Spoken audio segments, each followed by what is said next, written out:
Although just a sophomore, South Carolina student Chase Mizzell has already influenced change in his new community.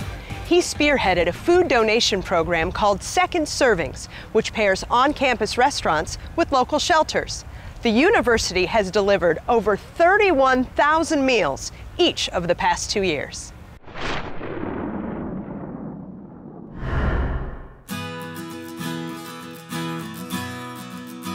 The idea for Second Serving started when I was a freshman. It was about a month and change into school, and it actually happened at breakfast one morning. I was walking through getting the normal cheese grits, eggs, and bacon, and kind of had one of those epiphany moments and said, you know, what is done with the wasted food? She said, well, we throw it away. And so immediately that kind of struck the passion. When Chase and I first started to talk about this, we knew that it had been tried in the past and had failed previously. So one of the things that we had to make sure everyone understood was that, you know, as food service managers and professionals, our job is not to have leftover food. So by working with the smaller shelters of 12 to 24 people as residents, we were able to form partnerships between the employees here and the shelters there, that they were able to subsidize their food programs at the shelters.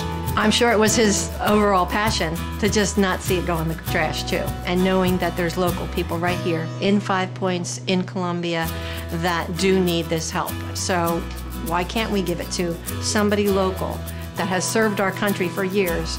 Why can't we bless them and feed our own backyard? I talked to the different community partners, the different directors and managers of youth homes and veterans homes, and said, would you be interested in being involved? And first, it was actually greeted with partial. They like to receive food, but when people drop 100 sandwiches off, they can't really budget for that. But whenever we were able to present the program as something that would be a schedule, something that they could bank on having at least some food coming from the university, they were able to really reallocate some of those funds to other resources. As you know, with the prices of everything going up, food costs and everything else, you know, it helps us to be able to supplement our budget, to be able to provide more services for our homeless veterans in the program. In all honesty, whenever we started the program, one of the main tenets, one of the main pillars of making it happen is that I did not want it to be something that was dependent upon certain individual students to function.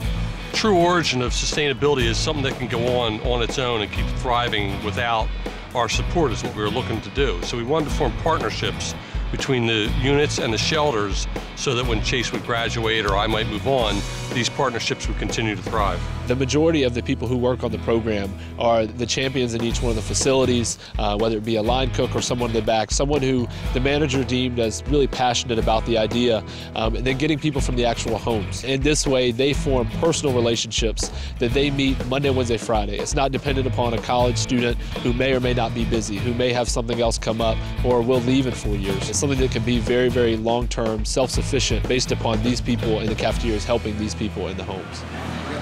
I knew there was wild rice there, but that's okay.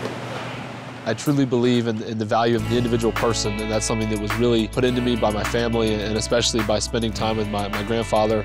The value that no matter where you are in life, that you as an individual are just as valuable as everyone else. And in that, knowing that there are people in the Columbia community, knowing that there are youth homes and veterans homes and homeless shelters where people don't have adequate food, where people don't really have the quality of life that most of the college students are afforded so easily, there had to be something we could do about it.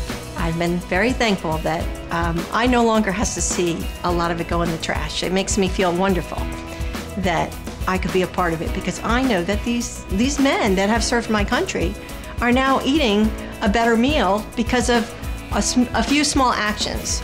It's important to me to know that there's still people out there that care. Chase, being as young as he is, you know, it's remarkable that he could see such a need in our community and be able to put that need into work and have Second Servings provide, you know, food for not only veteran programs, but the homeless in general. It's been a really exciting ride. It's something that you kind of, each week you take another step forward. Once you get it started, once you start helping others, I really believe that innately people are good, and if you give them the opportunity to help others, that they'll take it.